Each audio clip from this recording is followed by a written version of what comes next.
Salam alaikum az-Zulflaoun. Bonsoir. La radicalisation du régime à l'approche du référendum constitutionnel révèle sa vraie nature et démontre son manque de confiance. Bien entendu, pour mener la répression, il accuse les animateurs du Hirak de dévier le mouvement du 22 février 2019 de sa trajectoire initiale. Or, dès le départ, la grande majorité du peuple algérien a réclamé la mise en œuvre des articles 7 et 8 de la Constitution. En tout cas, sans vouloir assumer la politique répressive, le haut commandement militaire n'avait pas non plus l'intention d'accompagner le peuple algérien dans sa quête de reprendre les rênes du pouvoir. Et s'il y avait un accompagnement, c'était juste dans les discours. Dans la réalité, cette radicalisation sécuritaire a été la seule option de l'armée au premier jour du Hirak. Il n'y a jamais eu la moindre velléité de dialogue de la part de l'armée, pas même dans l'affichage. Et si le régime ne voulait pas se lancer dans le bras de fer, c'est parce qu'il peaufinait le plan de la désignation de la nouvelle direction du pays. Du coup, sans risque de se tromper, on peut dire que le régime n'a reculé que pour mieux sauter.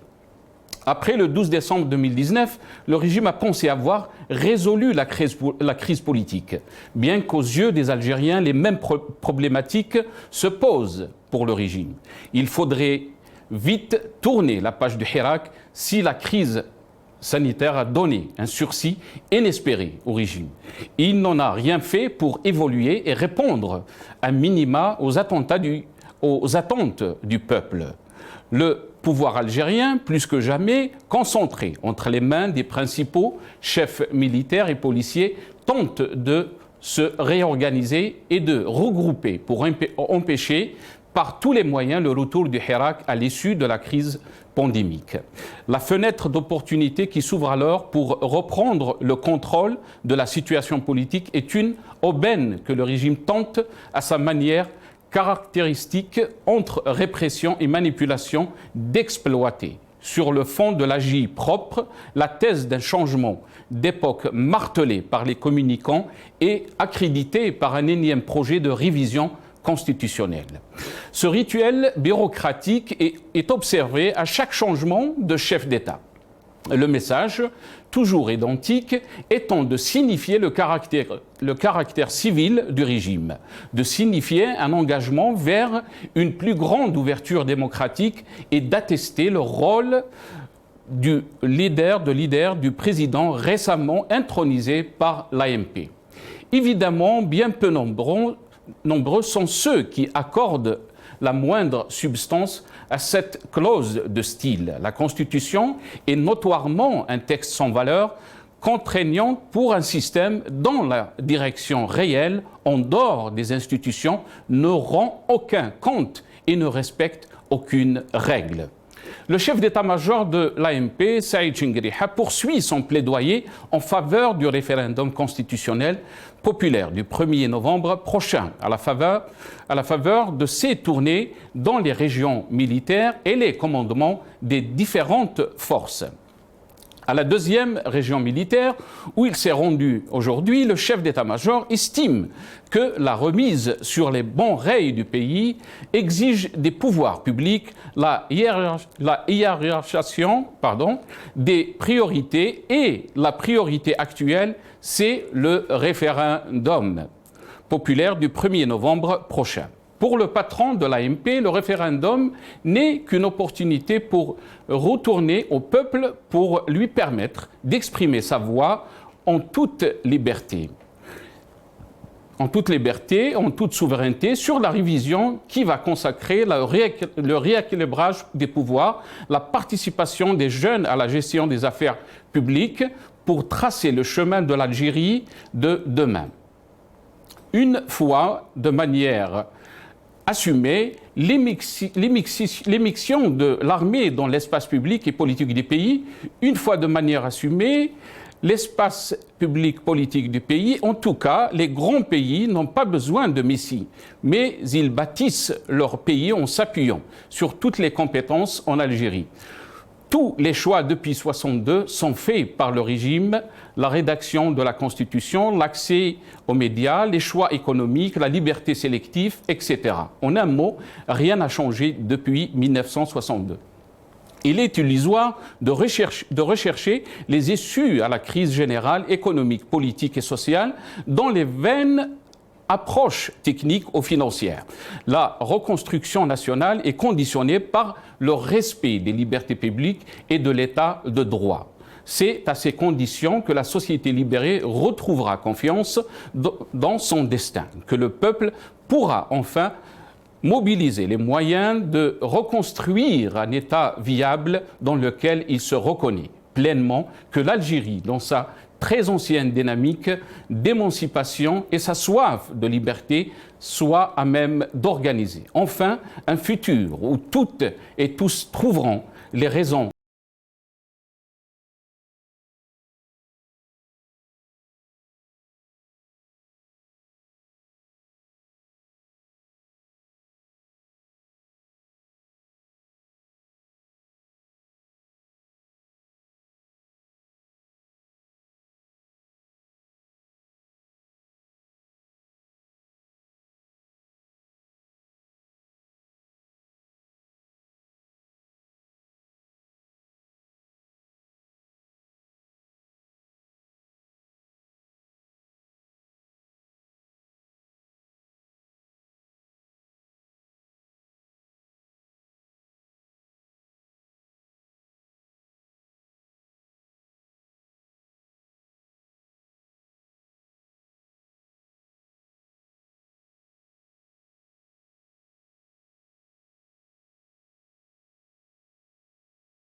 Algérie, rétro-info de la semaine, c'est donc on essaiera de revenir sur les thèmes qui ont marqué donc l'actualité politique de notre pays, mais aussi on aura un invité de taille dans cette émission et on va essayer de comprendre donc les raisons de la contre-révolution, les mécanismes de cette contre-révolution. J'ai le plaisir d'accueillir dans cette émission Monsieur Mensef Marzouki, ancien président de la République via Skype depuis Tunis.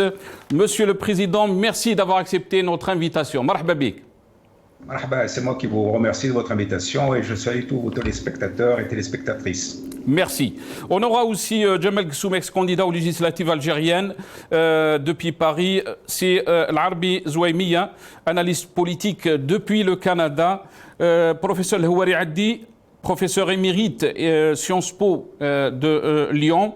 On aura aussi Mziane Marian, coordinateur national du SNAPET depuis Alger. Monsieur le Président, je vais commencer cette émission avec vous. Merci encore une fois d'être avec nous. Vous avez préfacé un livre en défense du Hirak, déconstruction du complotisme contre-révolutionnaire.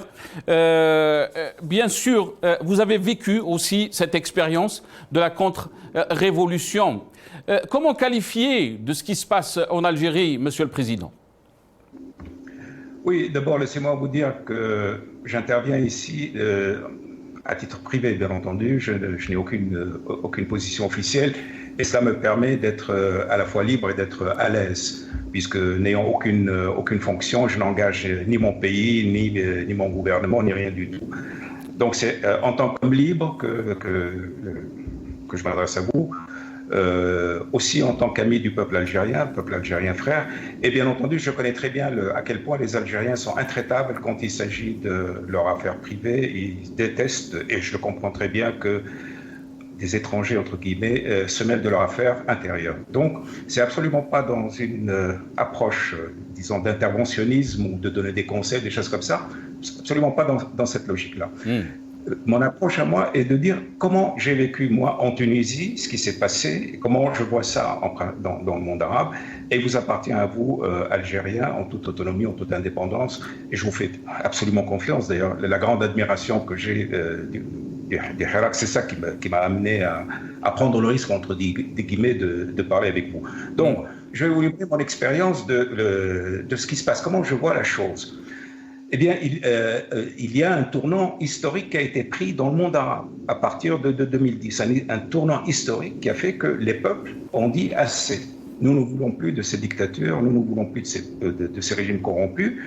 Et ce tournant a été pris de façon qui a surpris pratiquement tout le monde. Ça a commencé en Tunisie, ça s'est étendu très rapidement d'abord en Libye, en Égypte, en Syrie, au Yémen. Et ensuite, ça s'est arrêté. Et il y a eu la contre-offensive. Et cette contre-offensive, elle a été extrêmement coûteuse puisque la contre-réaction ou la réaction internationale a voulu absolument arrêter cette catastrophe, entre guillemets. Et ils ont dit, on va vous faire payer un prix très cher. Et le prix a été payé très cher. Les Syriens ont payé un prix extraordinairement cher, les Libyens, etc. Et je me rappelle qu'en 2014-2015, tout le monde disait, voyez, c'est fini, on leur a donné la leçon, les peuples ne vont plus bouger. Et hop, voilà que le peuple soudanais bouge, et hop, voilà que le peuple algérien bouge, et hop, voilà que le peuple libanais bouge. Et cela m'a conforté dans cette conviction que ça y est, il y a un tournant historique qui a été pris, et que ce tournant historique, personne ne pourra l'arrêter. Un peu comme il y a à un moment donné un tournant historique qui a été pris contre l'esclavage, et personne n'était capable d'arrêter la libération des esclaves. De la même façon qu'il y a eu un tournant historique pris pour la décolonisation et personne n'était capable d'arrêter la décolonisation, et bien aujourd'hui, nous assistons à la troisième époque de la libération humaine, c'est-à-dire la libération des régimes corrompus, des régimes dictatoriaux, et personne, je dis bien personne, ne pourra s'y opposer. Et donc, ce que je vois, que ce soit en Algérie, que ce soit au Soudan, que ce soit partout, c'est ce processus de libération des peuples qui disent maintenant, les régimes corrompus, les régimes militaires, maintenant, c'est terminé, c'est fini. Alors, de deux choses l'une, ou bien les élites qui sont au pouvoir comprennent que ça y est, c'est fini, l'esclavage, c'est fini, la colonisation, c'est fini, les dictatures, c'est fini.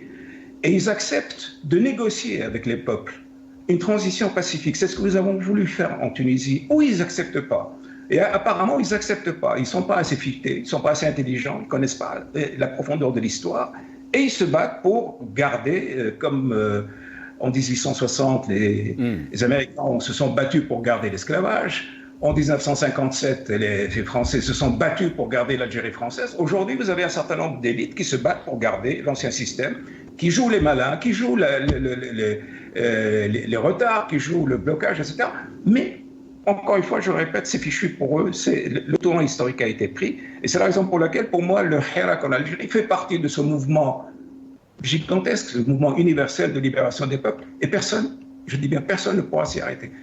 Mais il ne faut pas se faire des illusions, ces élites, etc., ne vont pas lâcher le morceau. Et ça ne va pas être facile, ça n'a jamais été facile et ça ne sera pas facile. Bon, c'est ça ma question, Président Monsef Marzouki, c'est que vous avez fait face vous-même, autant que vous avez vécu, vous étiez président donc, de la période de transition de la Tunisie, et vous avez fait face à cette contre-révolution. Absolument. Absolument. La contre-révolution, elle a pris plusieurs aspects. Ça a été la guerre civile au Yémen, ça a été la guerre civile en Syrie, la guerre civile en Libye, le coup d'État en Égypte et en Tunisie. Ils se sont organisés de telle façon c'est ça qui est le plus triste et en même temps le plus cocasse dans l'affaire tunisienne, c'est qu'en fait, la démocratie a été kidnappée. C'est-à-dire, nous nous sommes battus pour la liberté d'expression, nous nous sommes battus pour le droit de vote, etc. Et tous ces instruments démocratiques ont été kidnappés par la contre-révolution et ça a été utilisé contre nous. Donc, il faut faire très gaffe. Il faut faire gaffe. C'est-à-dire que la contre-révolution, ce n'est pas uniquement que de la violence, que du sang, ça peut être aussi des manœuvres dilatoires, ça peut être l'argent, ça peut être la communication, ça peut être plein de trucs où les élites se débrouillent pour récupérer leur mise. Encore une fois, parce que ce sont des élites qui ne se sont pas inscrites dans le courant de l'histoire, qui n'ont absolument pas compris que la partie était perdue et qu'il va falloir s'adapter à un nouveau système. Donc, ils sont en train de gagner du temps, ils nous mettent des bâtons dans les roues. Mais de la même façon que ça ne va pas marcher, et que ça n'a pas marché nulle part, il faut simplement se donner le temps. En Algérie, en Égypte, regardez le régime, ça fait 6 ans que le coup d'État bat de l'aile, et je pense que cet homme qui s'appelle Sisi n'en a pas pour très très longtemps. Il sera très probablement débarqué du sein même du système qui n'en veut pas, parce que c'est un oiseau de malheur et qu'il résout aucun problème. Donc les élites, là, les élites qui étaient au pouvoir vont continuer à essayer de faire barrage. C'est pour ça qu'il faut avoir de la patience, de la détermination et rester calme et rester droit dans ses bottes et se dire de toute façon, même si nous perdons telle bataille, nous allons gagner la guerre parce que telle est la décision de l'histoire. Monsieur le Président, c'est sûr que vous êtes en train de suivre de près ce qui se passe en Algérie et vous m'avez dit que vous étiez bien sûr admiratif du peuple algérien et de son soulèvement, de son hirak. Est-ce que vous pensez que vous avez parlé d'un changement, d'un tournant historique. Est-ce que vous pensez que c'est une question de temps quand vous observez ce qui se passe en Algérie? Les Algériens pensent qu'il y a une contre-révolution qui a été déclenchée, profitant bien sûr de la pandémie. Comment vous voyez les choses, Monsieur le Président? Encore une fois, le tournant a été pris.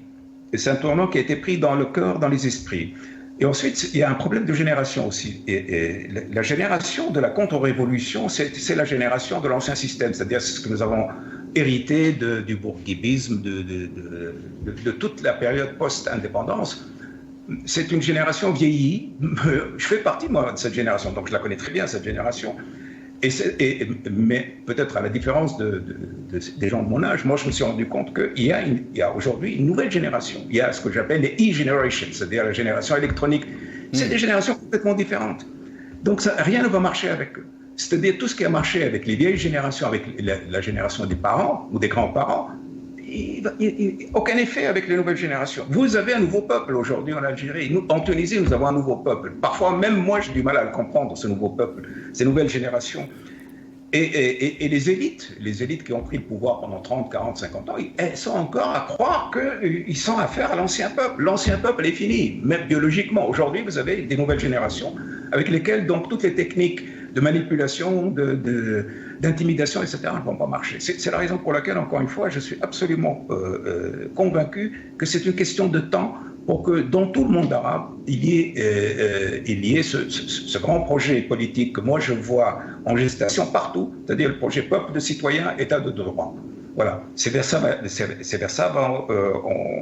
tous les peuples arabes qui ont été très longtemps des peuples de sujets sont en train de se transformer en peuples de citoyens, et tous les États arabes qui ont été des États confisqués par des élites vont revenir au peuple et vont devenir des États de droit et des États des institutions. Et encore une fois, personne ne pourra s'opposer à cette transformation historique.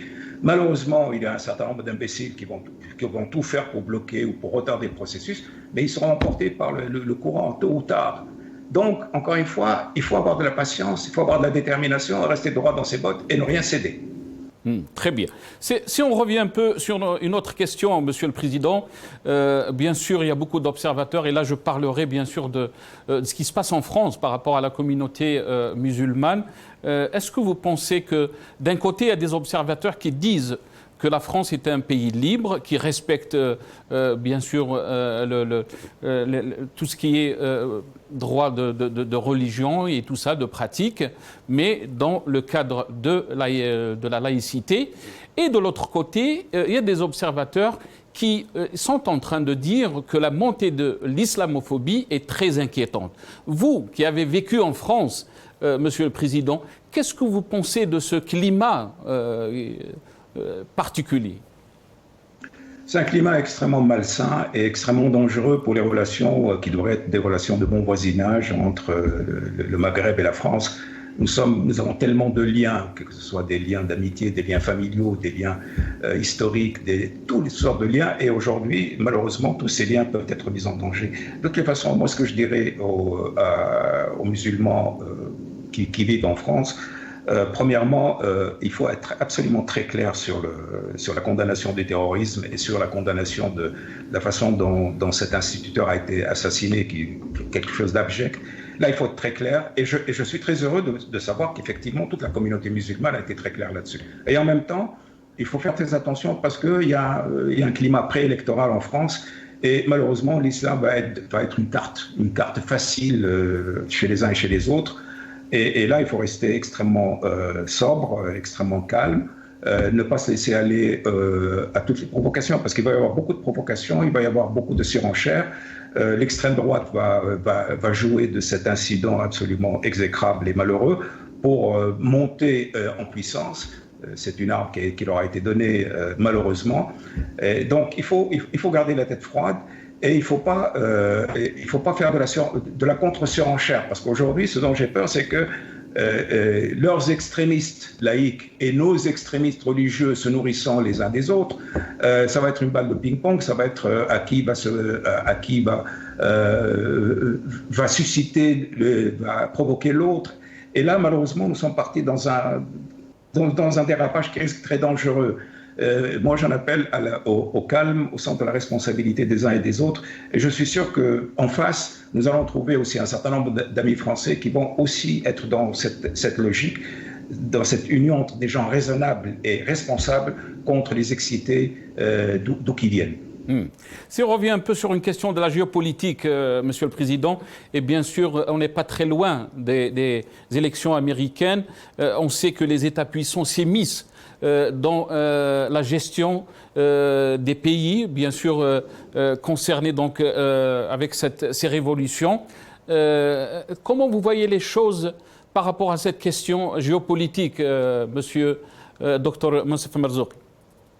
Oui, d'abord, laissez-moi démentir. Actuellement, il y a un bruit qu'on fait courir sur les Facebook, comme quoi Hillary Clinton aurait raconté, etc. Il y a un certain nombre d'imbéciles, excusez-moi du terme, qui colportent des idées complètement fausses. D'abord, ils n'ont absolument pas lu ce que Hillary Clinton a dit. Et Hillary Clinton, moi, je l'ai connue personnellement, je l'ai fréquentée, je l'ai vue à 3 ou 4 reprises, j'ai eu de longues discussions avec elle. Et je peux vous dire une chose, c'est que jamais, les révolutions arabes n'ont dû quoi que ce soit, ni aux Américains ni aux Français. Bien au contraire, ces révolutions ont été pour eux une surprise, et je peux même dire une désagréable surprise. Les imbéciles qui s'imaginent que Hillary Clinton a téléphoné à Mohamed Bouazizi le 10 décembre pour lui dire « Écoute, va te mettre le feu aux vêtements » et puis ensuite elle a téléphoné, c'est des imbéciles. Donc là, il faut être très clair et très ferme. Les révolutions arabes ont été des révolutions autonomes, et qui ne doivent rien, strictement rien, ni aux Américains, ni aux Français, ni à personne. C'est des conditions sui generis qui ont fait que les peuples se sont révoltés, point barre. Donc, quand vous avez ce genre d'attaque, il faut traiter ça avec le plus grand mépris. Maintenant, il est sûr et certain que avec Trump, ça a été une catastrophe, parce que l'appui que Trump a apporté aux dictatures arabes a été aux Émiratis, aux Saoudiens, aux Égyptiens, est clair et net.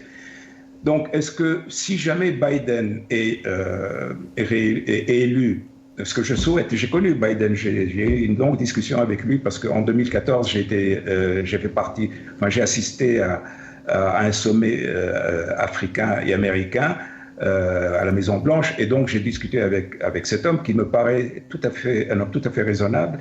Si jamais il est élu, je pense que la question de la démocratie et des droits de l'homme, notamment en Égypte, notamment en Arabie Saoudite, pourrait revenir éventuellement sur la table.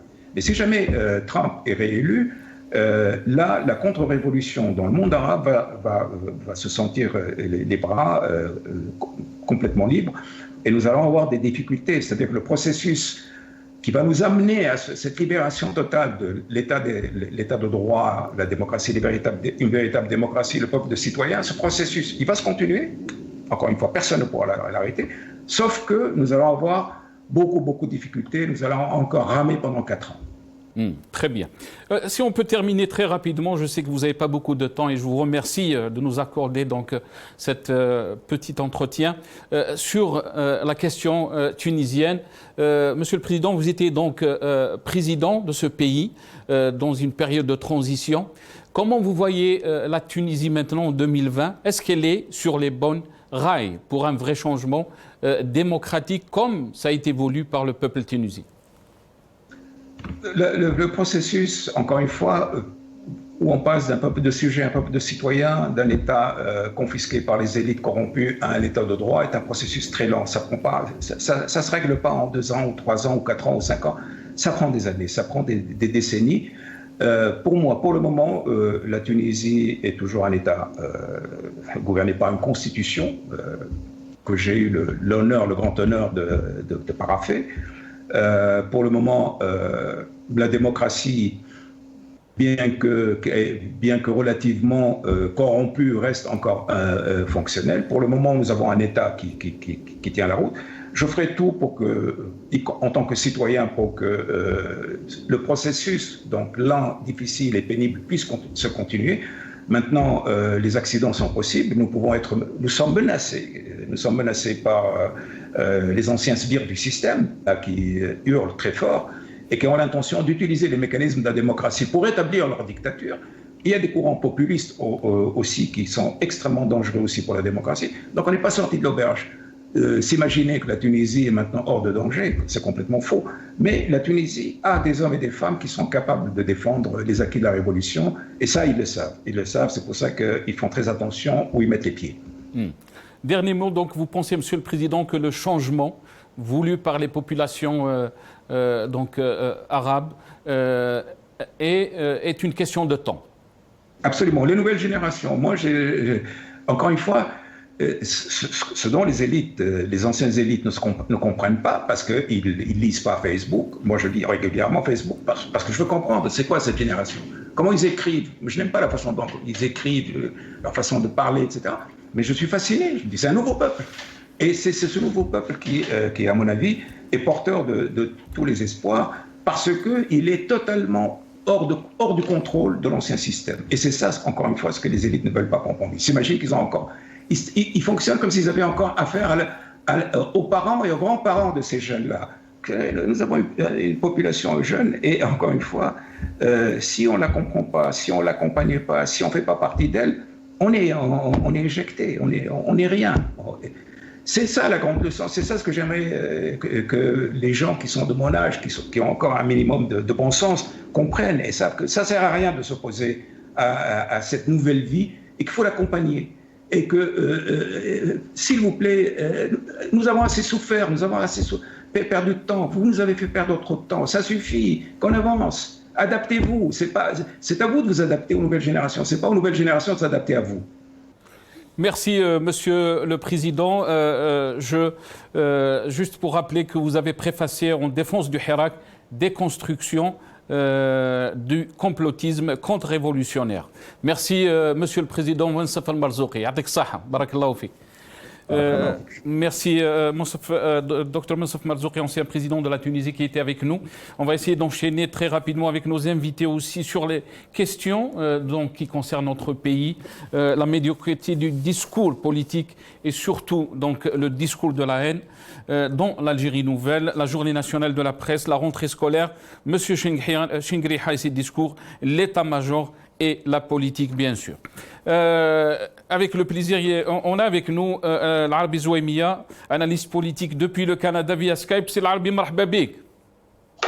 Salam alaikum, Azul Fillaoun, wa mes salutations à vos invités. Alaykoum salam wa rahmatullah. Azul Fillak, marhaba bik. C'est l'Arbi. Si on commence d'abord, vous avez entendu Monsieur Mounsef Al-Marzouqi, l'ancien président de la République de Tunisie. Si vous avez si vous voulez rebondir par rapport à ce qui a été dit, très rapidement. Écoutez, moi je partage une partie de son avis concernant ce qu'on appelle le réflexe citoyen, parce que personne n'a commandé personne pour faire le soulèvement. Ça c'est l'œuvre de quelques volontaires, quelques personnages un petit peu qui se mettent au service des dictatures et du corrompu pour inventer de qui a fait fonctionner à partir d'un point un Hirak ou un soulèvement. Ça, c'est le peuple algérien s'est soulevé parce qu'il y a un réflexe citoyen. Nous sommes dans ce cas de figure. Le peuple tunisien aussi, parce que c'est arrivé à un moment donné à une situation catastrophique où un jeune s'est immolé parce qu'il y avait vraiment l'injustice à l'extrême. Mais en matière de comparaison, la situation de la Tunisie, elle est différente de la situation de l'Algérie. La Tunisie, premièrement, elle a elle n'a pas une rente en fréquence et en échelle et en taille aussi. Donc, il y a une certaine valeur de travail. Donc, même si la corruption en Tunisie, elle était sélective, en Algérie, vous avez des régiments, c'est-à-dire des régiments de rentiers, c'est des milliards qui ont été jetés dans l'air. C'est des corporations aussi, c'est des syndicats de crimes financiers qui ont existé en Algérie et sont réellement le moteur. Le passage de la Tunisie vers la démocratie est perceptible, il est palpable, il est là. Vous n'avez pas une continuité. Il y a des difficultés économiques, certes, mais vous avez des gens de l'extérieur qui sont arrivés aussi au siège. Vous avez aussi un islamisme en Tunisie qui participe. Il ne faut pas aussi. Donc, les Tunisiens واعيين parce que l'expérience a fait en sorte à ce que la valeur du travail, la valeur de la compétence a gardé. Mais nous étions à un moment donné bien et puis c'était la fiesta et c'était justement cette médiocrité rampante, cette médiocrité allant crescendo qui a englouti, qui a happé par un tourbillon dévastateur toutes les structures de l'État et justement et les secteurs d'activité économique. C'est ça le topo réel en Algérie. Très bien. Restez avec nous, c'est l'Arabie Zouamia. On a été rejoint par professeur El-Houari Addi, professeur émérite Sciences Po, Lyon. Professeur El-Houari Addi, مرحبا بك, bonsoir. مرحبا بكم الزول في اللون, bonsoir, مساء الخير. الزول في اللون, c'est El-Houari, مساء النور. Merci professeur d'avoir accepté notre invitation. Très rapidement, si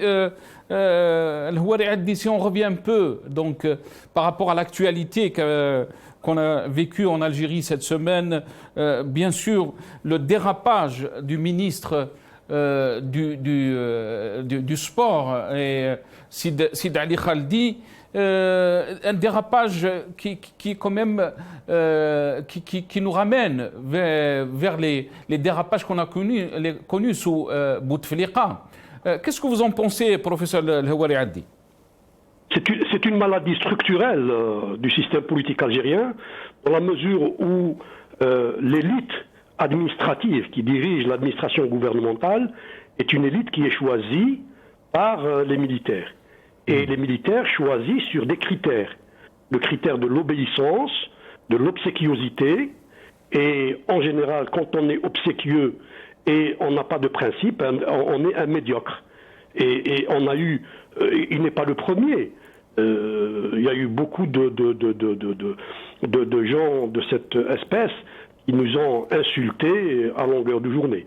Donc si vous voulez, c'est la conséquence du fait que ce n'est pas la population qui choisit ses dirigeants, ses représentants, c'est l'appareil militaire qui choisit. Et l'appareil militaire a ses propres critères. Si vous n'êtes pas corruptible et donc parfois souvent incompétent, parce que corruptible va aussi de pair avec l'incompétence, vous avez ce genre d'oiseau.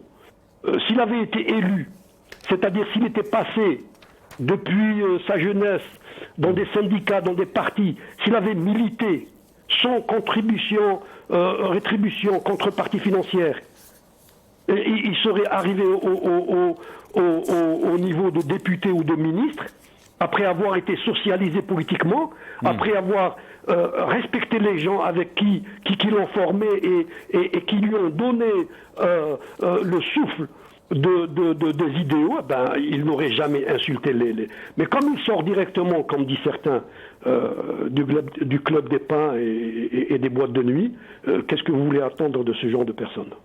On va essayer de l'écouter, professeur El-Houari Addi. On va essayer d'écouter ce qu'a dit le ministre donc, du sport, Sid Ali Khaldi.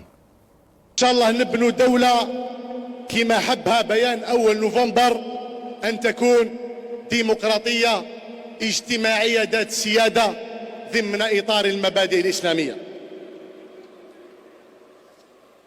أخواتي إخواني، نقول لهم في أول نوفمبر أننا دسترنا بيان أول نوفمبر لأول مرة.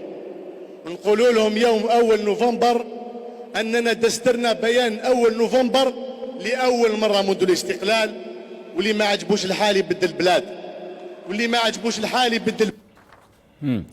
Professeur الهواري عدي اللي ما عجبوش الحال يبدل البلاد. C'était juste après donc ce qu'a dit le wali à l'enseignante et comment il a humilié donc cette enseignante à Oran. Professeur الهواري عدي. شوف هذه المواقف وهذه الهيئة هذه مستمرة منذ الاستقلال. أنا راني عاقل في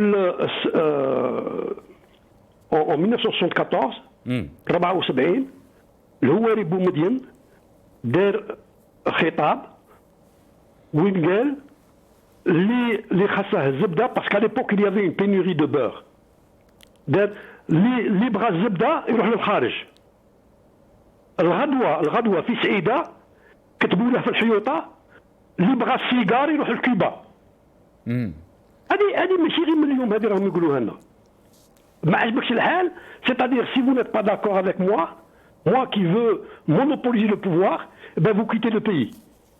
Et ça c'est infantile, c'est ridicule, mais là je crois que les militaires ils ont compris qu'il a fait une gaffe et ils lui ont demandé de rectifier. Mais la rectification ne viendra que du Hirak, c'est-à-dire un changement de système. Très bien. Donc, un changement de système, et on est en train de voir, professeur Houari Addi, que le régime est en train d'appliquer sa feuille de route, si on peut l'appeler ainsi.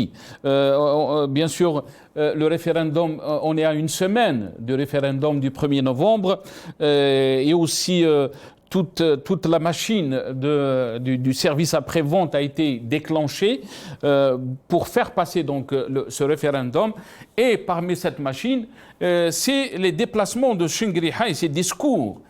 Aujourd'hui, bien sûr, il était dans la deuxième région militaire où, bien sûr, il a parlé, et là j'ouvre la parenthèse, que donc, la remise sur les bons rails du pays exige des pouvoirs publics la hiérarchisation des priorités, et la priorité actuelle, c'est le référendum populaire du 1er novembre prochain.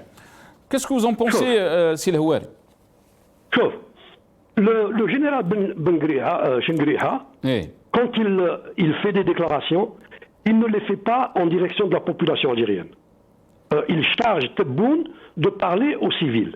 Lui, il parle aux militaires. Et il veut dire aux militaires que nous, les militaires, on ne s'occupe pas de politique. Il veut calmer, il veut répondre aux questions, aux inquiétudes des militaires. Parce que je vais vous étonner. La culture politique algérienne que nous avons héritée du mouvement de libération nationale est antimilitariste. C'est-à-dire que la culture politique, même des militaires, elle est antimilitariste. Je vous dis, je vais vous étonner parce que c'est un paradoxe. C'est un paradoxe. Il faudrait insérer les événements dont nous parlons dans la longue histoire de la construction de l'État. L'Algérie s'est libérée en créant une armée. Après l'indépendance, cette armée, au lieu de se retirer et de laisser les civils diriger le pays, elle a pris le pouvoir. En 1988, il y a eu un soulèvement. Parce qu'avant 1988, le commandement militaire exerçait le pouvoir publiquement et officiellement. Après 1988, le commandement militaire a prétendu accepter le multipartisme et accepter les réformes introduites par la Constitution de 1989, et donc, officiellement, ils se sont retirés. En réalité, ils ne se sont pas retirés. Le commandement militaire, dans sa fonction politique, est entré dans la clandestinité.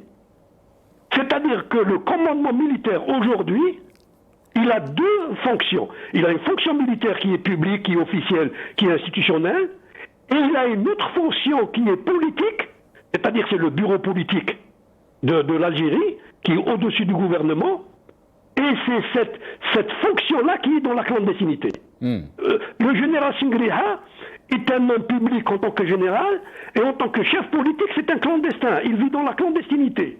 Et donc il explique aux militaires qu'il n'est pas dans la clandestinité, que les militaires soutiennent les civils, ça c'est une affaire des civils et nous on ne fait pas de politique. Mais la réalité, c'est que il fait la politique dans la mesure où il s'impose comme source du pouvoir.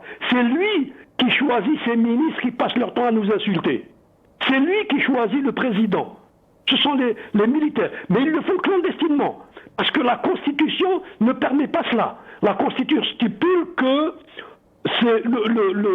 le pouvoir appartient au peuple par le biais des élections. Mais dans la réalité, dans les faits, le pouvoir appartient au commandement militaire par la clandestinité. Voyez-vous? Mais il faut être optimiste parce que la situation du commandement militaire, la situation politique, elle est intenable. Jusqu'à quand ils vont rester dans la clandestinité du point de vue politique? Ils vont être obligés de sortir. Et c'est le Hirak qui le fera sortir de la clandestinité. C'est le Hirak. Et le Hirak, il va reprendre avec la reprise des universités. Parce que les étudiants vont reprendre les manifestations des mardis et la population le vendredi. Et donc, cela va avoir des conséquences sur les militaires. Parce que les militaires ne peuvent pas être unis puisqu'ils ont une fonction politique. Et quand on a une fonction politique et quand on est nombreux, on ne peut pas être unis. Donc finalement, le Hirak, il finira par faire sortir le commandement militaire de la clandestinité. Donc, vous pensez que c'est une question de temps,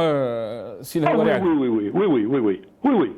Parce que, écoutez, aucun pouvoir, ça c'est une règle de la science politique, aucune élite dirigeante n'accepte de quitter le pouvoir comme ça volontairement. Et aux États-Unis, c'est une démocratie. Le président Trump, il a dit que même si je perds les élections, je ne pars pas. Ce sera des élections truquées. Voyez-vous? Donc, que ce soit en France, ou en Bulgarie, ou au Brésil, c'est toujours un rapport de force. Et le rapport de force, il est en faveur de la population. Parce que la population veut un État. L'administration de l'État algérien est inefficace. Je vous prends un exemple. Les retraités, ce sont des millions.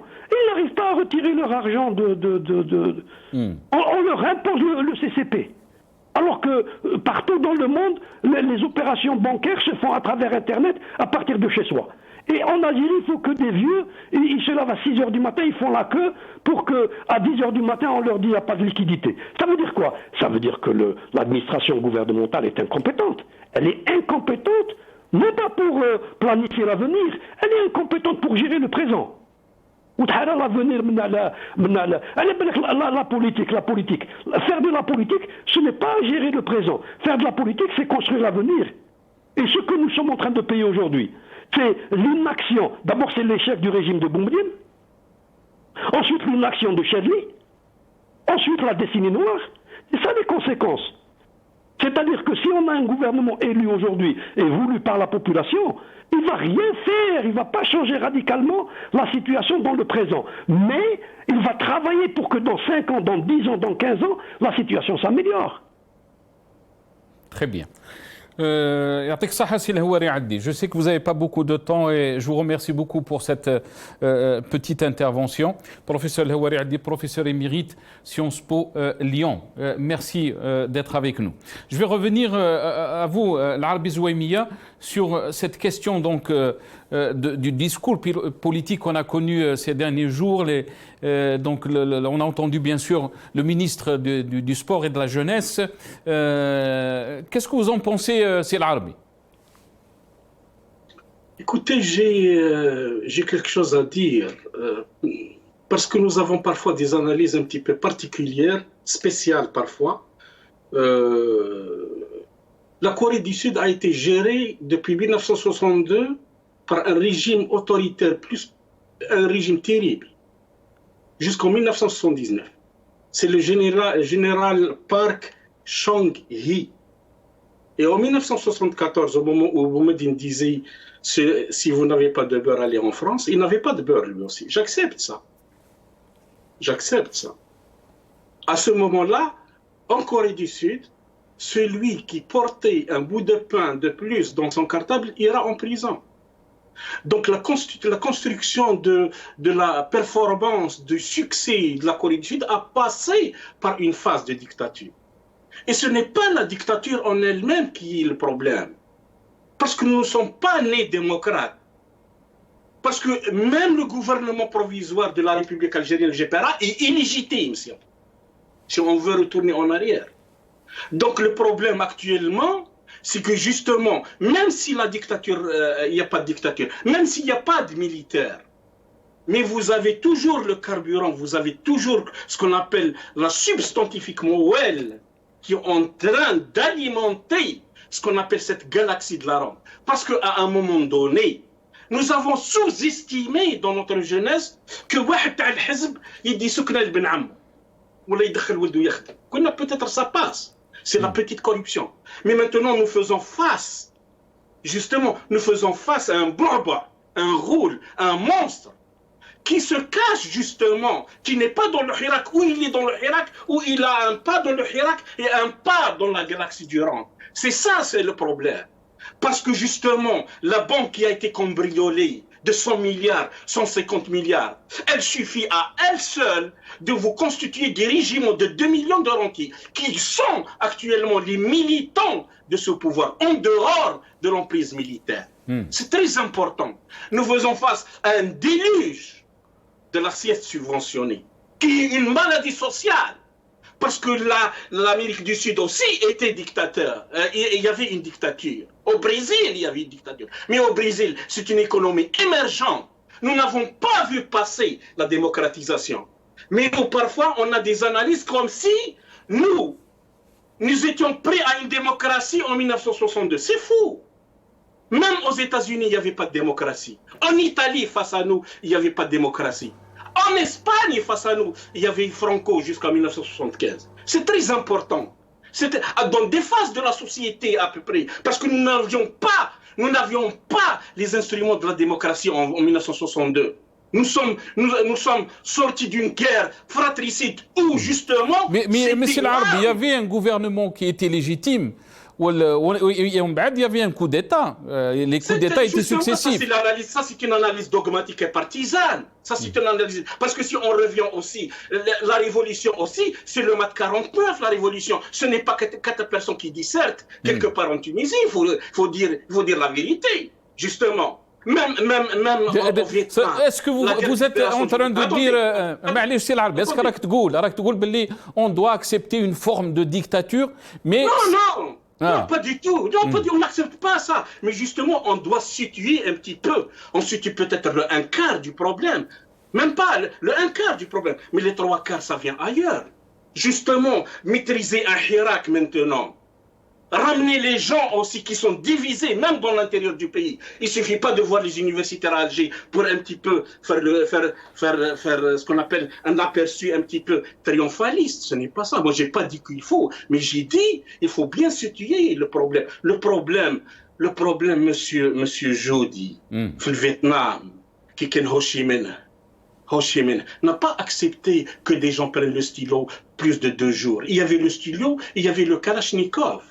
Justement, nous avons cette capacité un petit peu d'embarquer dans l'analyse un petit peu orale, qui était fausse en 62. Je suis d'une région frontalière qui avait la charge de combattre et de transporter les armes, y compris mon grand-père. Donc j'ai entendu, j'ai écouté, j'ai parlé avec beaucoup de moujahidis. Donc je m'éloigne de Stora, je m'éloigne de Harbi.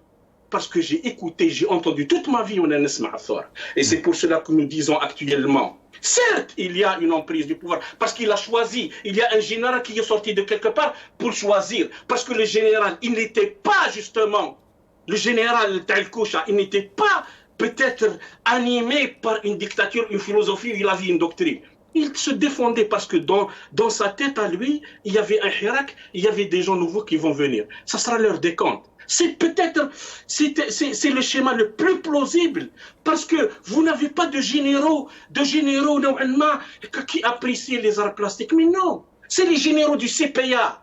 T'as Siman, t'as Sima, t'as le ciment, t'as un rang à béton. C'est ça le très bien. Je vais vous dire un exemple. Je vais vous dire un exemple. Très rapidement, c'est l'Arbi, parce que on a avec nous Jamal Ghassoumi. Je vais vous dire quelque chose sur les généraux algériens. En 1982, je pense 93, entre 93 et 92, 93, on a mené les généraux algériens un petit peu chez Thakfoum. J'ai un économiste, quoi, entre guillemets. C'était à ce moment-là, l'Organisation internationale du commerce, ça commençait ce qu'on appelle l'Uruguay Round, c'est-à-dire les rencontres de l'Uruguay, le commencement de l'OMC, voilà. Et un des généraux, Round, lorsqu'il a entendu Round, il a cru que c'était le rang à béton. Justement, il faut bien situer la problématique, parce que la problématique actuelle, nous avons justement, et c'est pour cela l'expérience qu'on a fait, qu'on a vécu dans le Hirak. Parce que je n'ai pas vu un Hirak qui très bien. نعاودوا نهضروا على la question هذه aussi sur l'émission de l'état-major dans le champ politique. Djemal Ghessoum est avec nous. Djemal Ghessoum, ex-candidat aux législatives algériennes, qui nous a rejoint depuis Paris via Skype. Il est aussi président du PRAD, Parti du Rassemblement Algérien Démocratique. Si Djemal, marhaba bik, bonsoir. Merci beaucoup. Djemal Ghessoum, quand on entend le ministre donc, de la Jeunesse et du Sport qui dit il a qu'à quitter l'Algérie, donc il parlait du référendum du 1er novembre, ce discours politique qui est, bien sûr, les Algériens le trouvent qu'il est haineux et qu'il est médiocre, et qui nous situe dans l'époque de Bouteflika. On a connu des ministres qui ont insulté les Algériens. Et là, on se pose la question, elle est où cette Algérie nouvelle? Très bien. Permettez-moi à peine 15 secondes de revenir sur ce qu'a dit M. Mounsouf Mrazouk, ancien président de la Tunisie, sur le côté spontané du printemps arabe. À partir de 2010-2011, je ne crois pas une seule seconde au côté spontané du printemps arabe. Il s'est arrêté à la frontière tuniso-algérienne, walhamdulillah, puisqu'on connaît l'état des pays par lequel est passé le printemps arabe. Et les Algériens d'ailleurs n'y croient pas. Sur la question que... Par rapport au ministre... C'est votre point de vue, Sid Djemal, c'est votre point de vue. Oui, bien sûr, c'est mon point de vue, bien entendu.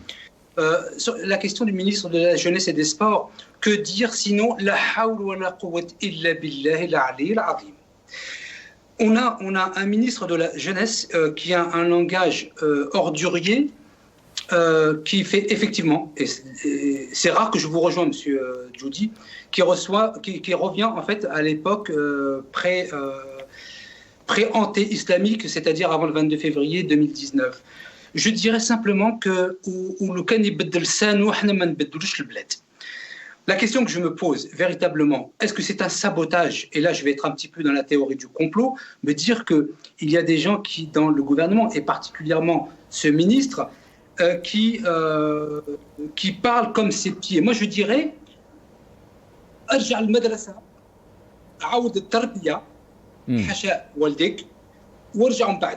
mais je me dis simplement que est-ce que M. Tebboune a conscience des jeux qu'il place? Parce que là, pour le coup, c'est... je n'ai pas de mots pour vous. M. Djoudi, je n'ai pas de mots. Gardez mon calme par rapport à ce qu'a dit ce monsieur qui ne devrait même pas être assas ou bekul ihtiram l'assassin.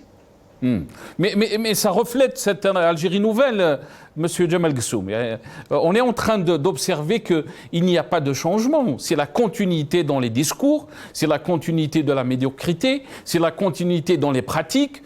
Et les Algériens se posent la question, ils se disent... Non, on va pas confondre, par exemple, le niveau intellectuel du ministre des Affaires étrangères avec ce jeune qui s'occupe des jeunes dont il n'a même pas l'esprit. Donc non, je pense qu'il ne faut pas tout confondre. L'Algérie nouvelle, je ne sais pas ce que ça voudra dire en termes de contenant et de contenu, mais pour le coup, il y a vraiment des gens qui n'ont rien à faire à des postes politiques, parce qu'être ministre, c'est un poste politique. Et je dirais même que s'il n'a pas pris un minimum de leçons, c'est que le politique doit savoir surtout se taire plus que de parler. Et apparemment, il ne sait pas se taire et il ne sait pas parler. Que dire de plus ? Très bien. Meziane Mariane qui est avec nous, coordinateur national du SNAPES depuis Alger via Skype. Si Meziane Mariane, merci d'avoir accepté l'invitation. Bonsoir, Azoul Felleh.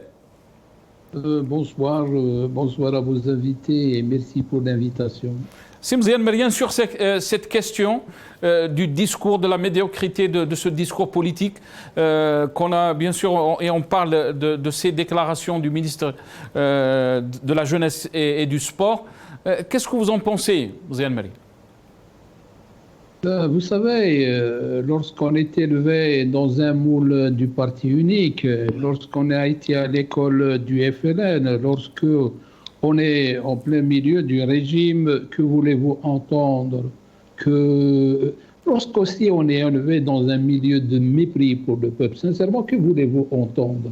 Pour faire plaisir au maître, donc insulter le peuple algérien. Il y a un ministre qui a bien insulté le peuple algérien, donc moi je dirais que ça... Amara Ben Younes.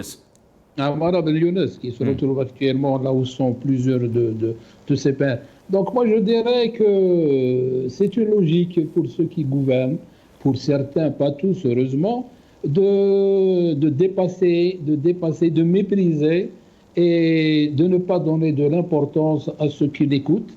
Un discours, il se prépare. Moi je me pose la question, est-ce qu'il a des conseillers? Est-ce que ce ministre a des conseillers lorsqu'il a rédigé son discours pour se permettre une telle insulte? Juste une parenthèse sur le soulèvement des pays arabes.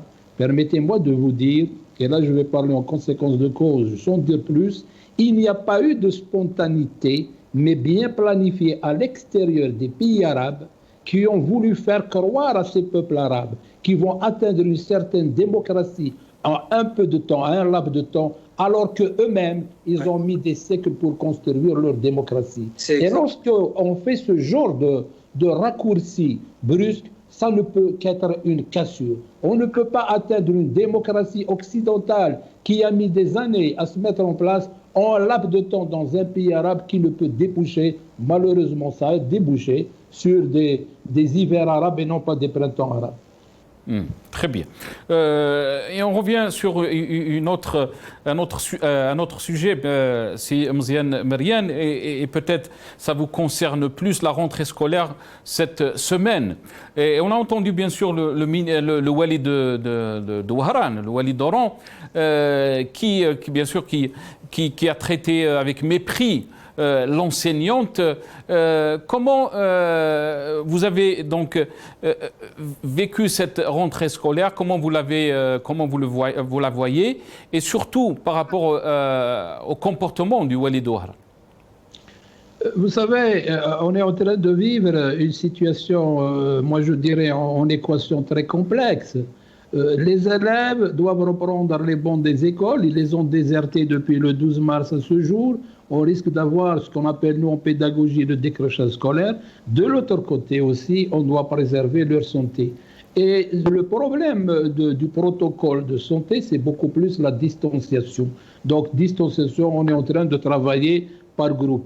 Mais il y a un constat à faire pour les écoles primaires.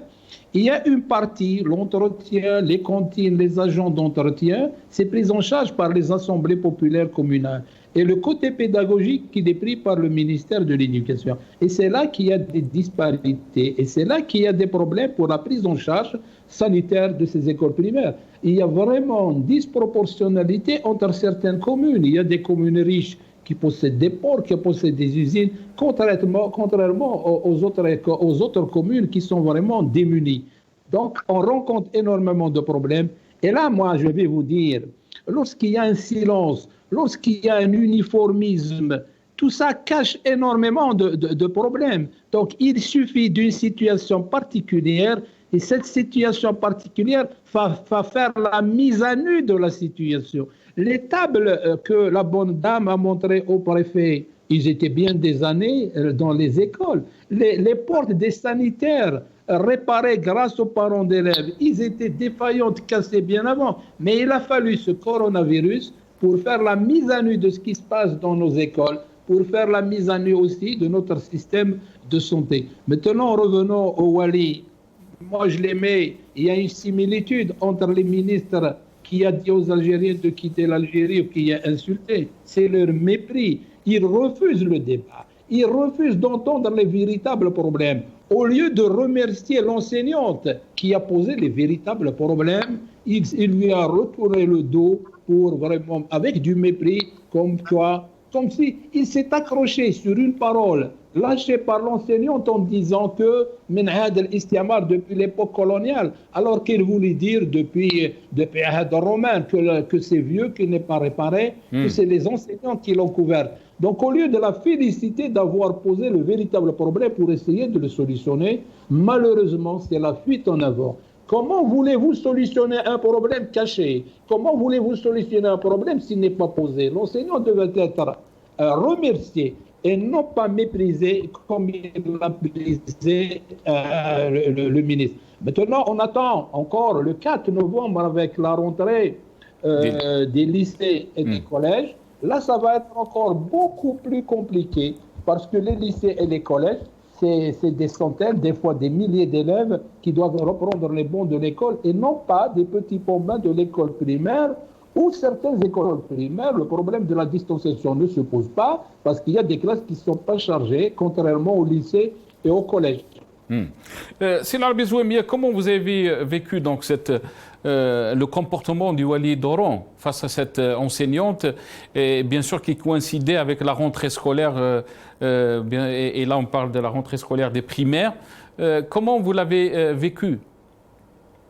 Écoutez, le Wali d'Oran, comme les autres Walis qu'on a vus, c'est des détails dans une problématique, dans une crise, une grande crise, elle est large la crise par rapport au geste du Wali. C'est un geste, un comportement certainement répréhensible.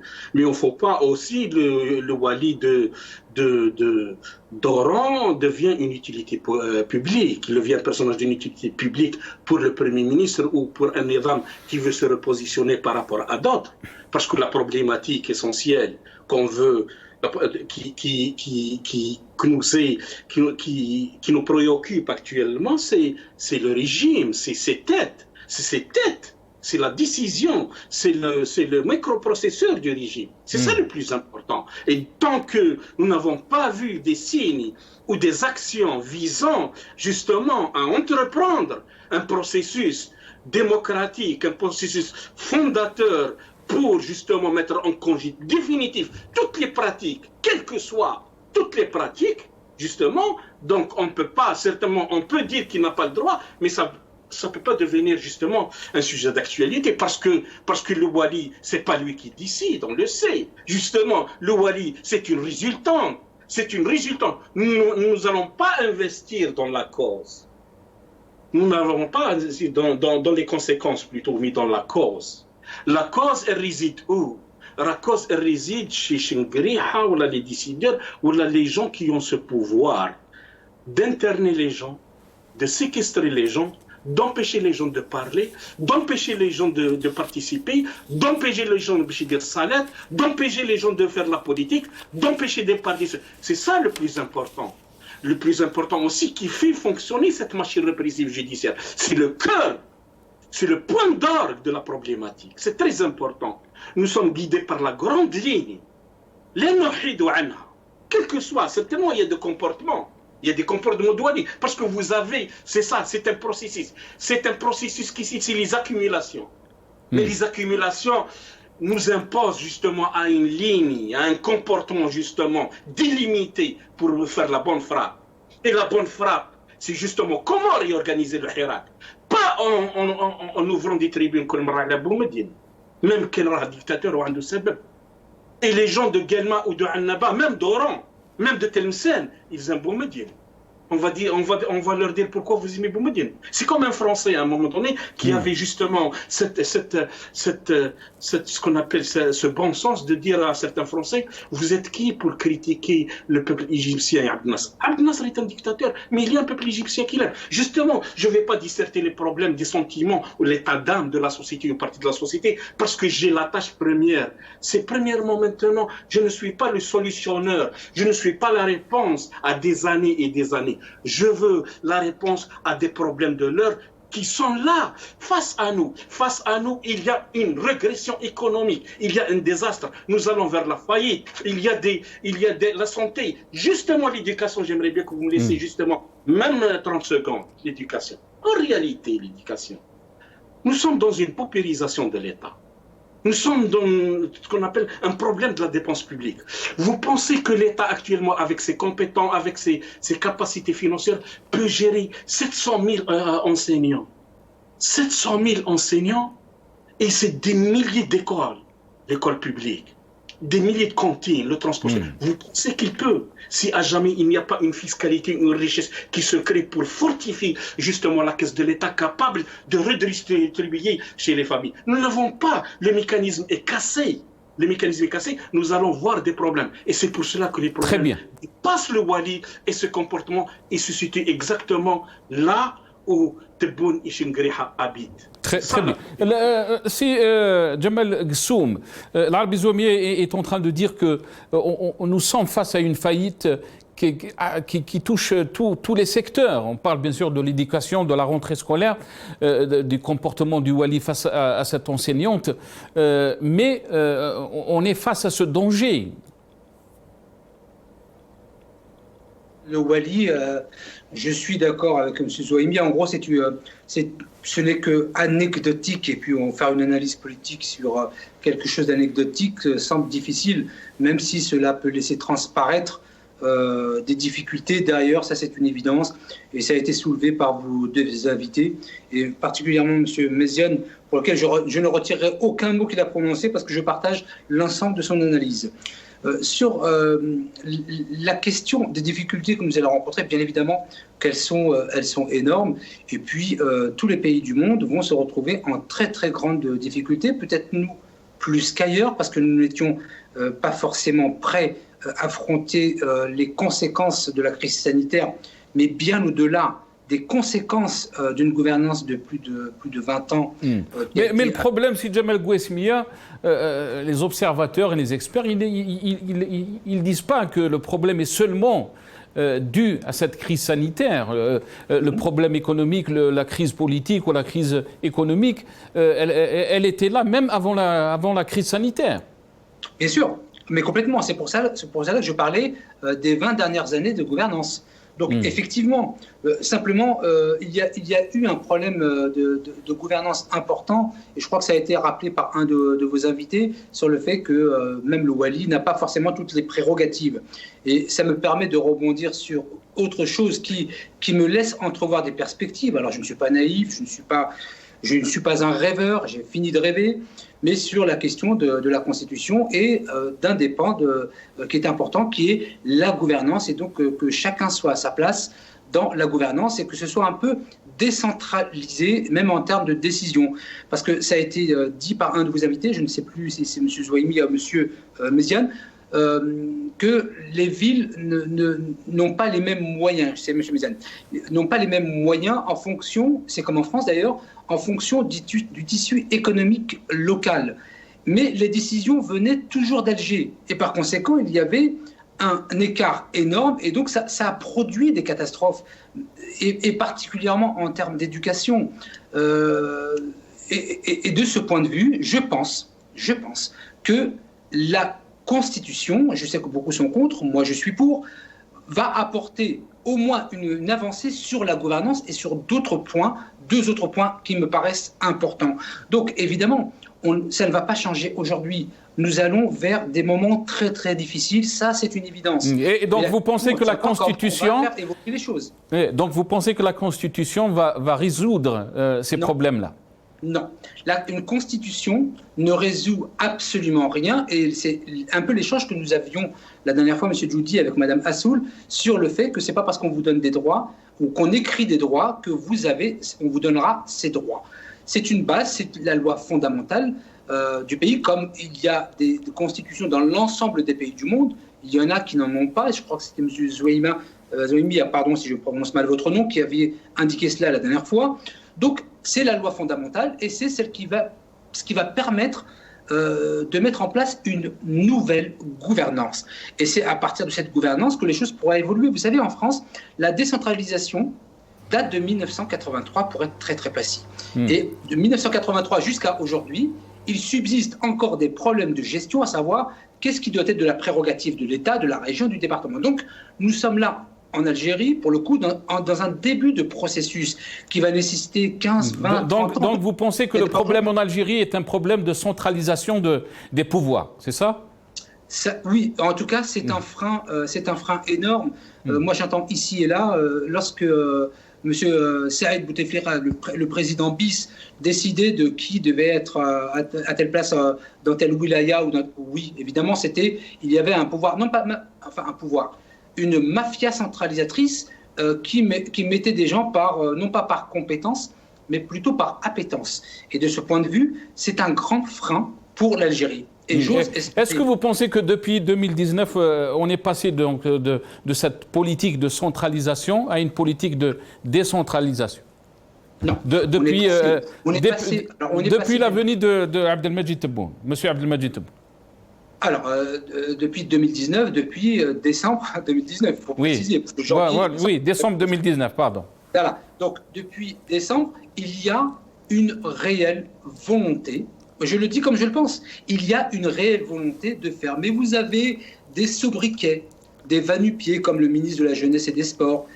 Vous avez tout un ensemble de personnes qui n'ont pas leur place et qui freinent ces actions. Donc, une réelle qu'est-ce que vous voulez dire? Qu'est-ce que vous voulez dire exactement? Un réel changement? Disons qu'il y a d'abord la volonté politique. Vous savez, pour obtenir un changement, il faut déjà qu'il y ait une volonté politique pour le faire. La volonté politique, de mon point de vue, je la trouve présente. Il y a énormément de freins. C'est de l'ABS d'ailleurs. En Algérie, c'est de l'ABS, c'est même plus du frein politique. Mais il y a la volonté de M. Tebboune de faire. Maintenant, il y a des freins de part et d'autre. Et ce n'est pas en 9 ou 10 mois que les choses vont changer, ça c'est une évidence. C'est là où l'apport de la Constitution peut être intéressante pour opérer un changement. Ça n'est pas une constituante, c'est une constitution. D'ailleurs, la Tunisie, pour revenir au président Marzouki, les Tunisiens et les Tunisiennes ont une certaine maturité politique qu'on n'a pas en Algérie, c'est une évidence. Et donc ils ont pu mettre en place une constituante pour aller vers nous. Nous n'avons pas été... Et pourtant, le président Marzouki a beaucoup salué le comportement des Algériens et surtout pendant cette révolution du Souris. Reste avec nous, Djemal Guessoum. Mziane Mariane, qu'est-ce que vous en pensez de ce qu'il vient de dire Djemal Guessoum?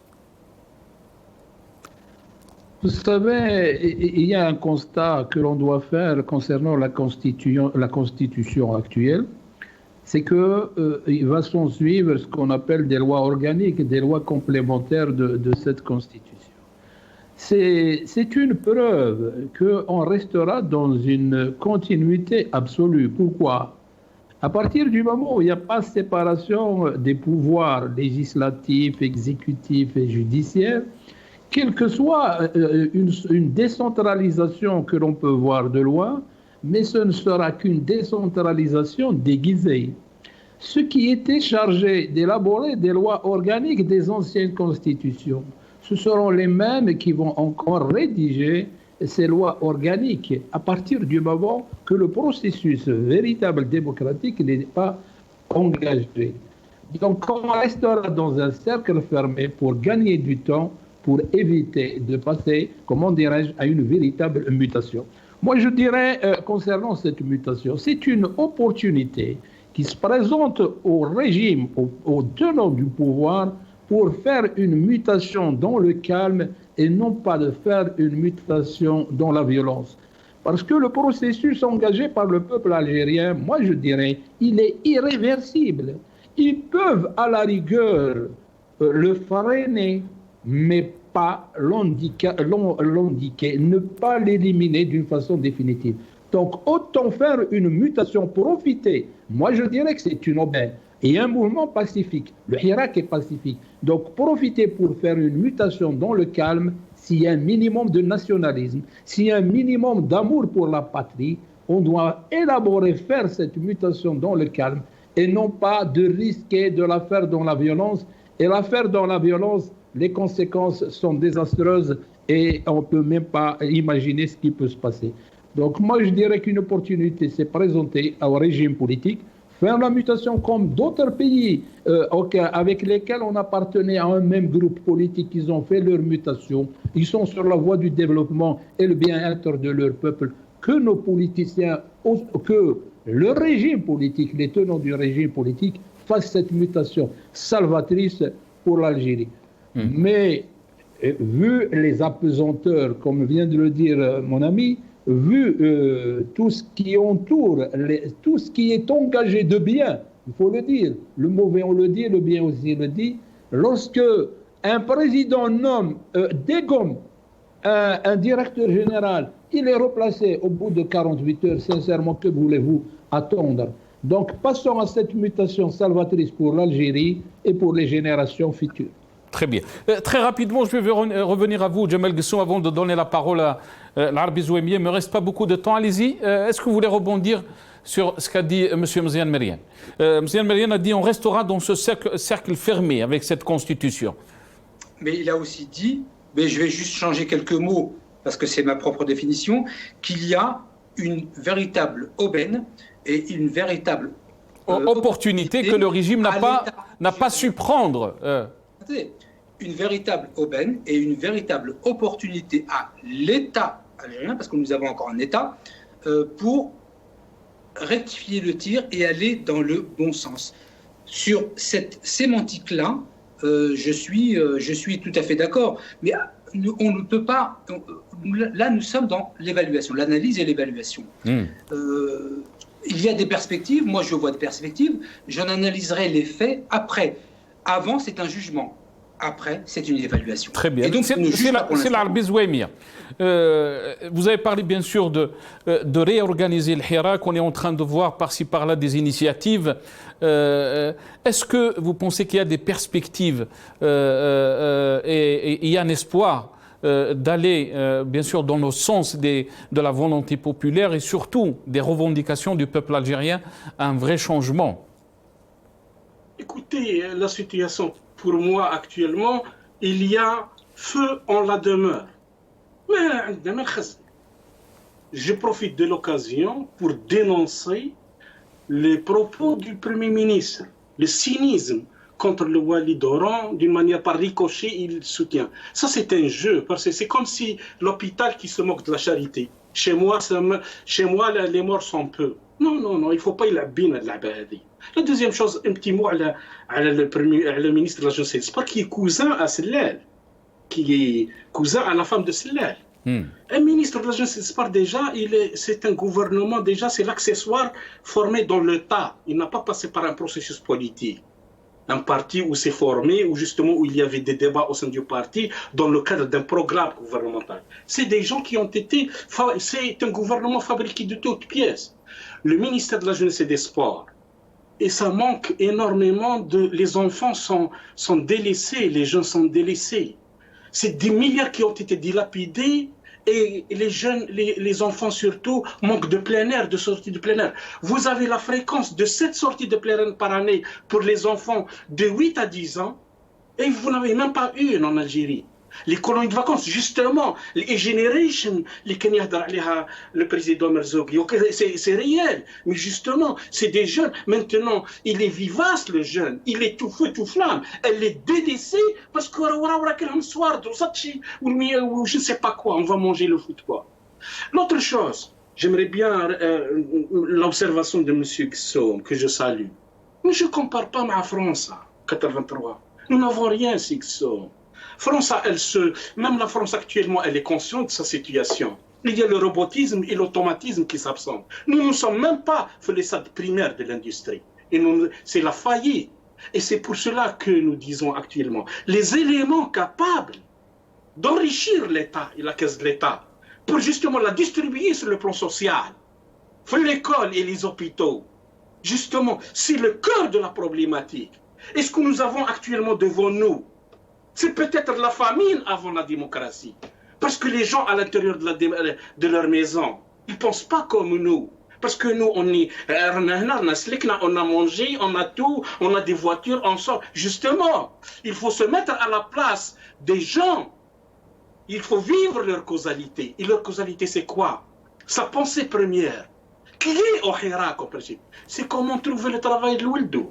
Qui fait dans un système de santé de mafieux où les cliniques imposent leurs lois, ou même au Canada, la province du Québec, une clinique n'a pas le droit de faire des opérations, ni d'accouchement. Vous l'envoyez à l'hôpital. Parce que justement, il y a une fusion entre la clinique privée et la participation du privé dans les systèmes publics. Et c'est pour cela que le Mouatan, c'est universel.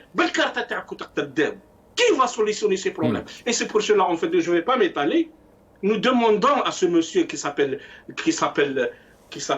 Tebboune qu'il doit montrer une nouvelle vaisselle, qu'il doit s'équiper de nouvelles vaisselles, de nouvelles photos, de nous apporter d'autres choses et de cesser ces jeux-là en recyclant X et Y et en faisant le jeu de la mafia qui était venue, dans laquelle il faisait partie. Il animait la claque pour Bouteflika. Et c'est pour cela, si on ne fait pas ça maintenant, tant qu'en moins on a les moyens pour justement sauver ce pays-là, après, même si je dis l'école d'Oran, tu ne vas rien solutionner. Parce qu'il n'y a pas d'argent pour faire fonctionner les écoles. Ni les cantines. Très bien, très bien. Jamal Ghassoum, donc le mot de la fin, s'il vous plaît, parce qu'il ne me reste pas beaucoup de temps. Les Algériens pensent qu'il n'y a rien de nouveau dans le mode de gouvernance ou la direction qu'on est en train de présenter aux Algériens, comme quoi le pays est en train de changer et qu'on est en train de construire cette nouvelle Algérie. Et tout le monde est en train de parler d'un constat. La plupart des observateurs parlent d'un constat très amer. Et on a entendu, bien sûr, Sid Arbi Zouaimia. On doit affronter cette situation et dire qu'il y a un risque pour notre pays si on ne change pas de cap. Alors, l'Algérie, ce n'est pas une roche. L'Algérie, elle est plurielle. Il y a des gens qui pensent autrement. Il y a une pluralité, tant dans la culture que dans la langue, que dans la façon de s'habiller. Et ben, en politique, c'est la même chose. Donc, on ne peut pas dire déjà que tous les Algériens ou les Algériens pensent comme ceci ou cela. Ça, c'est la première des choses. Moi, si vous me permettez, parce que je suis arrivé très tardivement dans l'émission, j'aurais besoin de une minute, 60 secondes, 20 secondes par sujet, 3 sujets sur lesquels je souhaiterais revenir, et puis ça sera mon mot de la fin. Sur la question du Hirak, puisque c'était le dernier sujet abordé par M. Zouaimia. Tout d'abord, la demande principale était de pas de 5e mandat. Celle-ci a été obtenue. Ensuite, la difficulté est que le Hirak n'a pas su ou n'a pas pu se organiser de manière politique pour être représentatif et peser dans le débat politique. Ça, c'est le premier sujet, 20 secondes. Le second, concernant la levée d'immunité du président... Mais juste pour très rapidement, Sid Jamal, pas de 5e mandat... Alors, on laisserait du temps après. Oui, bien sûr. L'application de l'article 7 et 8 de la Constitution, qui est bien sûr, qui sont très clairs, ces articles. C'était le slogan phare des Algériens, donc des hirakistes. Un vrai changement, une vraie rupture avec le système. Allez-y, je vous en prie. Très bien. Alors, il faudrait savoir le contenant ou le contenu de Ga. S'il s'agit des anciens tenants du pouvoir, la plupart sont ou en fuite ou en prison. Ça, c'est la première des choses. La seconde des choses, là où je reviens un peu sur ce que j'ai dit tout à l'heure, enfin, je ne reviens pas sur mes propos, mais sur ce que j'ai dit, c'est que M. Tebboune, s'il a été Premier ministre à peine 2 mois et demi en 2017, croyez-moi que ce n'est pas pour rien, puisqu'il avait déjà commencé à demander des comptes à Haddad, et c'est pour ça qu'ils l'ont débarqué. Donc, de ce point de vue, on ne peut pas dire qu'ils sont tous pareils. Oui, tous ceux qui sont en prison, qui sont en fuite, etc. Ça c'est un fait.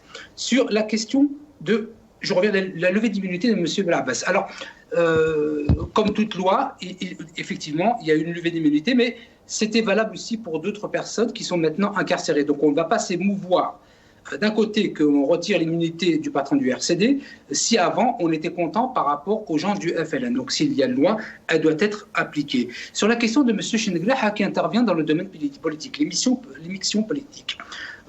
Ainsi que je le disais la dernière fois, M. Djodi, il a le poste de vice-ministre. C'est comme ça. Donc ministre, même si c'est vice-ministre, il a une fonction politique. Donc on ne peut pas, même d'un point de vue de la Constitution, s'en étonner et s'étonner du fait qu'il parle de politique. Mais je ne pense pas que cette information est vraie, Sid Jamal Ghassoum. Il n'a pas la fonction de vice-ministre.